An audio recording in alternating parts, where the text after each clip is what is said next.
Hello and welcome to the section of the MATLAB tutor. Here we're going to learn how to clean up our plots just a little bit. Just do a little bit of basic customization. When you have more than one plot on the same graph, sometimes it's nice to be able to differentiate one from the other and just change a few elements of it. So just to recall from the last section, we defined x to be from 0 to 10 in increments of 0.1, so that produced a very long list of data here. And then we declared the y vector to be sine of x, and then we declared the g vector to be cosine of x. So it's all the same data that we were looking at from the last section. So if we plot x comma y comma x comma g, plotting the two functions at the same time, then what we're going to get is the following graph, which we've already looked at before. Now again, it's functional, it works. It's just a little hard sometimes to tell between the two different graphs here. So let me show you something. We can replot that, retrieve the last command, and let me just sort of take this off. So you plot x comma y, and for a third argument, if you put a single quote and then put a dash like this, and then do x comma g, and then do another argument, double dash, something like this, then basically what you're telling MATLAB is plot the first set of data using, a line, and plot the second set of data using sort of like a dash line. So let's go ahead and hit enter and see what something like that looks like. We'll go to the figure and you can see things have changed. The first set of data, which is the sine of x, the blue line, is basically still a line. That's what the single dash basically does, is treat it as a line. And then a double dash basically treats it as what you see here, a dashed line. So that's quite useful. You can do variations of this as well. If you don't want this to be a line, you can also use a period. So the first set of data will be plotted as dots, and the second set of data will be plotted as this dashed line. So we can go ahead and hit enter and see what something like that might look like. So the sine graph is now a dotted line, and the cosine graph is now a dashed line. And I don't know about you, it might make you a little dizzy, but I actually like the way this looks. It quickly and easily lets me differentiate between the two graphs other than just the color. So that's really nice. Now let me show you a couple of other things that you can do, just quick and dirty things. I mean, this is not an extensive list of things that you can do to alter your plots, but it is nice. You can turn a grid on. Literally all you have to do is type grid space on, and it'll apply to the active plot window, go back to it, and now we have a grid.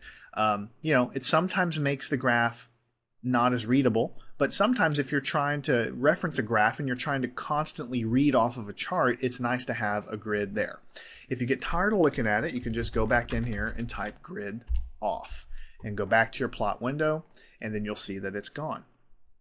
All right, now the other thing is, if we go over here, we can insert a title, which we've learned how to do before, sine and cosine graphs, or something like this, and we can do this obviously on the graph menu, or we can go and do it with the command line arguments like we've done before.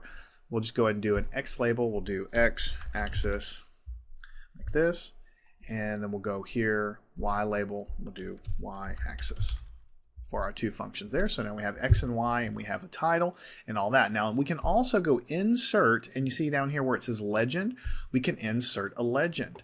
So it puts a legend here in the screen.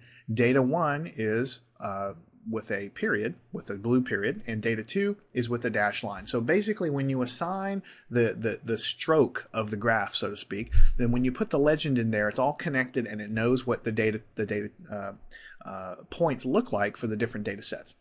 Now it's a little bit boring to say data 1 and data 2. I mean, you don't really want to say that. You might want it to say cosine and sine, right? So let's go ahead and take that off. You can obviously add a legend quickly with the drop-down menu, but let's take it off for now, and let's go back to the command window, and let me show you how to add the legend in the command line. So you can do legend, and again, it's going to apply to the active plot window. You open it up, and notice it's telling you in the help, string 1 and string 2. So for data set 1, that was sine of x, so we can put sine of x, close the quote. For data set 2, we can put cosine of x. So basically all you do is you put a text string for every set of data you have, for every plot you have, and it's going to assign the first one with the first plot you list up here, and the second with the second plot that you list up here. So let's go ahead and hit enter.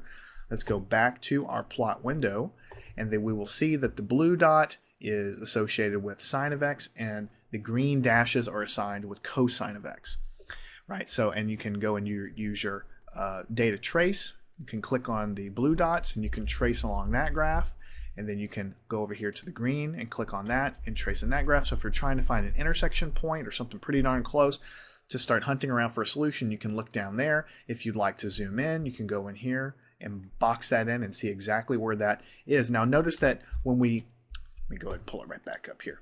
Notice that when we trace here, it's not exactly going to intersect at the exact crossing because we defined our x values to be spaced apart by 0.1. So because it's not super close, tight spacing, it's kind of hard to get an exact number, but you can see the intersection point is pretty close to x is equal to 3.9.